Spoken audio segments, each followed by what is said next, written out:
నమస్తే, welcome to big TV digital exclusive live చూస్తున్నాము. హైదరాబాద్లో ఓ భర్త కర్కసత్వం బయటపడింది. భార్యపై అనుమానంతో కూడా ఎంతో మానవత్వం మరిచి విచక్షణ రహితంగా కూడా 7 నెలల గర్భిణీపై తన భార్యపై అనుమానంతో కూడా భార్యను చంపేసిన ఘటన అయితే మనం చూస్తున్నాము.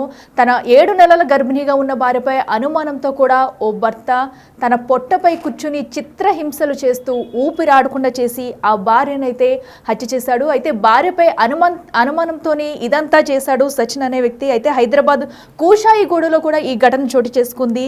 అయితే వీళ్ళిద్దరూ కూడా సచిన్ అలాగే స్నేహ వీళ్ళిద్దరూ కూడా ఇన్స్టాలో పరిచయం ఏర్పడటంతో 2022లో పెళ్లి చేసుకున్నారు. అయితే ఫుడ్ డెలివరీ బాయ్గా కూడా సచిన్ పనిచేస్తున్నాడు. వీరిద్దరూ పెళ్లి అనంతరం కూడా 2023లో ఒక బాబుకు జన్మనిచ్చారు. అయితే ఈ బాబు అనంతరం కూడా వీళ్ళిద్దరి మధ్య కొన్ని కలతలు అనేవి వచ్చేవి. దీంతో అప్పటి నుంచి వీళ్ళిద్దరి మధ్య గొడవలు అనేవి స్టార్ట్ అయ్యాయి. అయితే పాత బస్తీలో చెందిన వారికి ఆ బాబును అమ్మేందుకు కూడా అటు సచిన్ అయితే ప్రయత్నించాడు. దీంతో ఇరువురి మధ్య కలహాలు అయితే ఏర్పడ్డాయి. అయితే పోలీసులకు స్నేహ ఫిర్యాదు చేయడంతో కూడా ఆ బాబును అమ్మేందుకు చర్యలు అయితే ఆపేశారనమాట. ఎందుకంటే బాబు పుట్టిన తర్వాత వీళ్ళ ఇరువురి మధ్య కలతలు రావడంతో బాబును అమ్మేందుకు సచిన్ ప్రయత్నించడంతో కూడా భార్య స్నేహ ఫిర్యాదుతో పోలీసులు ఫిర్యాదు చేయడంతో కూడా శిశువు అమ్మకైతే ఆగిపోయింది. ఆ తర్వాత అనారోగ్యంతో కూడా శిశువు మృతి చెందడం పట్ల ఎంతో నిరాశ ఎదురైందని చెప్పాలి మళ్ళీ వీరికి. దీంతో కొన్నాళ్ళుగా కూడా వీరు దూరంగా ఉంటూ వచ్చారు. సచిన్ స్నేహ కూడా కొన్నాళ్ళుగా దూరంగా ఉండి గొడవల నేపథ్యంలో అనంతరం మళ్ళీ డిసెంబర్ 11 నుంచి కూడా మళ్ళీ వీళ్ళిద్దరూ కాపురం మొదలు పెట్టారు. అయితే స్నేహ 7 నెలల గర్భంతో ఉన్నట్లు తెలుసుకున్న భర్త అనుమానంతో కూడా ఎలా గర్భం దాల్చామంటూ కూడా భార్యపై ఎంతో విచక్షణ రహితంగా దాడి చేసి ఆమె పొట్టపై కూర్చుని ఆమె ఊపిరాడకుండా చేసి చంపేసిన విషాద ఘటన అయితే చూస్తున్నాము. ఈ ఘటన అయితే హైదరాబాద్ కుషాయిగూడలో చోటు చేసుకుంది. దీనిపై కూడా దర్యాప్తు చేస్తున్నారు పోలీసులు. అయితే ఇక దీనికి సంబంధించి మరింత సమాచారం మా ప్రతినిధి సురేష్ అందించేందుకు సిద్ధంగా ఉన్నారు. సురేష్, చెప్పండి. సో మనం చూస్తున్నాము ఎంతో ఒక భార్యపై అనుమానంతో కూడా 7 నెలల గర్భిణి అని కూడా చూడకుండా కూడా భర్త ఆ భార్య స్నేహాన్ని అయితే ఎంతో విచక్షణ రహితంగా చంపేశాడు. దీంతో శిశువు కూడా మరణించినట్టు తెలుస్తుంది. దీనికి సంబంధించి డీటెయిల్స్ ఏంటి?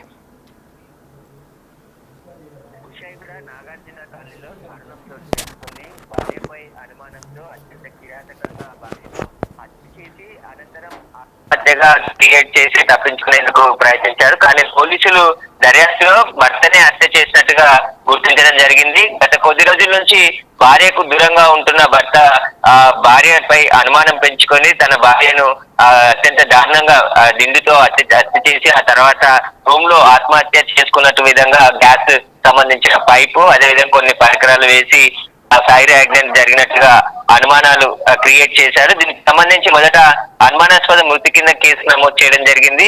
దర్యాప్తులో భర్త సత్యనారాయణనే భార్యను హత్య చేసినట్టుగా పోలీసులు దర్యాప్తులో తేలింది. అయితే సత్యనారాయణను అరెస్ట్ చేసి రిమాండ్ కి తరలించారు. అయితే భార్య 7 నెలల గర్భిణిగా ఉంది. ఆ నిండు గర్భిణి అయినటువంటి భార్యను అత్యంత దారుణంగా హత్య చేసిన సత్యనారాయణను కఠినంగా శిక్షించాలని చెప్పేసి కూడా మృతురాలి బంధువులు డిమాండ్ చేస్తున్నారు. గత కొద్ది రోజుల నుంచి వీరిద్దరు కూడా వేరువేరుగా ఉంటున్నారు. మొదట ప్రేమించి పెళ్లి చేసుకున్నారు. ఆ తర్వాత వీరికి ఒక బాబు జన్మించారు. ఆ బాబుని అమ్మేందుకు ప్రయత్నించాడు. ఆ తర్వాత బాబు అనారోగ్యంతో మృతి చెందారు. మళ్ళీ తర్వాత ఆమె గర్భవతిగా అయింది. గర్భవతి తర్వాత ముందు చూలాలుగా ఉన్నటువంటి భార్యను ఇంత దారుణంగా హత్య చేసిన సత్యనారాయణపై కఠినంగా చర్యలు తీసుకోవాలని చెప్పేసి కూడా మృతురాలి బంధువులు స్నేహ బంధువులు అయితే కోరుతున్నారు. ఖచ్చితంగా అతన్ని కఠినంగా శిక్షించాలని చెప్పేసి పోలీసుల దర్యాప్తులోనే ఈ విషయాలన్నీ బయటపడ్డాయి. ఎందుకంటే మొదట ఆత్మహత్య చేసుకుని చనిపోయిన విధంగా సీన్ క్రియేట్ చేసి అక్కడి నుంచి పారిపోయిన సచిన్ అలియాస్ సత్యనారాయణను పోలీసులు అరెస్ట్ చేసి రిమాండ్ కి తరలించడం జరిగింది.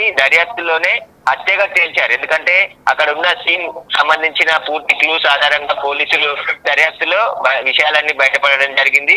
ఇలాంటి దారుణ ఘటనకు పాల్పడ్డ సత్యనారాయణ అయితే కఠినంగా శిక్షించాలని చెప్పేసి మహిళా సంఘాలు కూడా డిమాండ్ చేస్తున్నాయి. అసలు సత్యనారాయణ ఒకడే హత్య చేశాడా, అతనితో పాటు ఎవరైనా సహకరించారనే దానిపై కూడా తేల్చాలని చెప్పేసి కూడా స్నేహ కుటుంబ సభ్యులు చెప్తున్నారు. దీనిపై ఘటన పైన కుషాయిగూడ పోలీసులు అయితే లోతుగా దర్యాప్తు చేస్తున్నారు. ఇప్పటికే సత్యనారాయణ అరెస్ట్ చేసి రిమాండ్ కి తరలించారు కాబట్టి మృతి చెందిన మహిళ హత్యగా తేల్చారు కాబట్టి ఇప్పుడు ఫర్దర్ గా ఇంకా ఇన్వెస్టిగేషన్ చేస్తున్నామని చెప్పేసి కూడా పోలీసులు చెప్తున్నారు. అయితే సురేష్, మనం చూస్తున్నాం వీరి ఇరువురికి కూడా ముందు నుంచే కొన్ని గొడవలు జరుగుతున్నట్టు కూడా చెప్తున్నారు. మరి దీనికి సంబంధించి కుటుంబ సభ్యులు ఏమంటున్నారు? అంటే తరచూ గొడవలు పడేవారా? సో ఎలా ఉండేవారు వీళ్ళిద్దరూ? ఎందుకంటే ఆల్రెడీ కొన్ని రోజులు విడిపోయి కూడా ఉన్నట్లు కూడా మనకి తెలుస్తుంది. ఆ సమయంలో ఏమన్నా మహిళ ఇంటికి వెళ్ళి గొడవలు పెట్టుకున్నారా స్నేహ ఇంటికి? కరీ వాళ్ళ కుటుంబ సభ్యులు ఏం చెప్తున్నారు? మొదట ఇన్స్టాగ్రామ్ లో ఇద్దరి పరిచయం ఏర్పడింది. ఆ తర్వాత ప్రేమగా మారిన తర్వాత ఆ పెళ్లి చేసుకొని సంవత్సరం పాటు బాగానే ఉన్నారు. ఆ తర్వాత వీరికి ఒక బాబు జన్మించారు. కానీ ఆ బాబుని ముందుగానే, ఎందుకంటే ఆమె ప్రెగ్నెంట్ ఉన్న సమయంలోనే బాబుని విక్రయించేందుకు ప్రయత్నాలు చేశాడు. ఓల్డ్ సిటీలో కొంతమంది ఎవరైతే ముఠా సభ్యులు ఉంటారో వారికి బాబుని అమ్మేందుకు డీల్ కుదిరించుకున్నాడు. కానీ ఆ విషయంలో ఆ భార్య స్నేహకి సత్యనారాయణకి గొడవ జరిగింది. నాకు పుట్టిన బాబుని ఎట్లా విక్రయిస్తామని చెప్పేసి కూడా ఆమె భర్తతో విభేదించి భర్తతో దూరంగా ఉంటుంది అప్పటి నుంచి. ఆ తర్వాత బాబు మృతి చెందాడు. ఆ తర్వాత మళ్ళీ కొద్ది రోజులు కలిసింది. తర్వాత మళ్ళీ విభేదాలు తలెత్తడంతో కుటుంబ సభ్యులు కూర్చొని మాట్లాడుకొని కలిసి ఉండాలని చెప్పినప్పటికీ కూడా వారిద్దరు విడిగానే ఉంటున్నారు గత కొద్ది రోజులుగా. స్నేహ గర్భవతి అని తెలిసి కూడా భర్త అప్పటి నుంచి అనుమానం పెంచుకొని తను దూరంగా ఉన్న సమయంలో భర్తకి గర్భం ఎలా వచ్చిందని చెప్పేసి కూడా వాగ్వివాదానికి దిగడం, ఆ కుటుంబ సభ్యులతో కూడా గొడవ పడడం, వీటన్నిటికి సంబంధించి పోలీస్ స్టేషన్ కూడా గతంలో వెళ్లి ఫిర్యాదు చేసినప్పటికీ కూడా భార్య భర్తలు కాబట్టి కౌన్సిలింగ్ చేసి పంపించారు. కానీ శనివారం రోజు భార్యని హత్య చేసి ఆ తర్వాత ఆత్మహత్యగా క్రియేట్ చేసేందుకు ముందుగానే ఒక పథకం ప్రకారం సత్యనారాయణ ఈ హత్య చేసినట్టు పోలీసులు గుర్తించడం జరిగింది. అక్కడి నుంచి వెళ్లిపోయిన తర్వాత స్పాట్ లో దొరికిన క్లూస్ ఆధారంగా భార్యను సత్యనారాయణ హత్య చేసినట్టుగా పోలీసులు అయితే నిర్ధారించడం జరిగింది. ప్రస్తుతం సత్యనారాయణ అరెస్ట్ చేసి రిమాండ్ కి తరలించారు.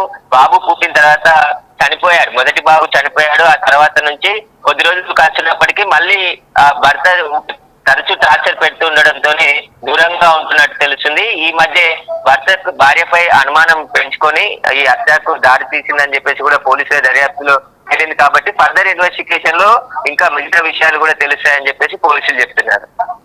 Right Suresh, thank you.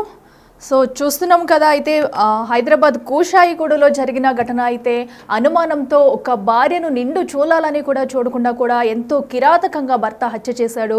So దీనిపై అయితే ఇప్పటికే నిందితుడిని పోలీసులు అదుపులోకి తీసుకుని కూడా విచారణ అయితే జరుపుతున్నారు. సో ఘటన ఎలా జరిగింది, ఎవరైనా సహకరించారా లేదా సచిన్ ఒక్కడే హత్యకు ప్రయత్నించడా అనేది కూడా పోలీసుల విచారణలో తేలనుంది.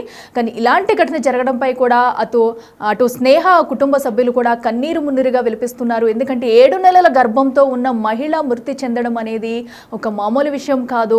అంతే కర్కశంతో కూడా ఆ భర్త సచిన్ ఎవరైతే ఉన్నారో అతని స్నేహ కడుపు మీద కూర్చుని కూడా తనని ఊపిరాడకుండా చేసి హత్య చేసిన ఘటన ఎంతో విషాద ఘటన.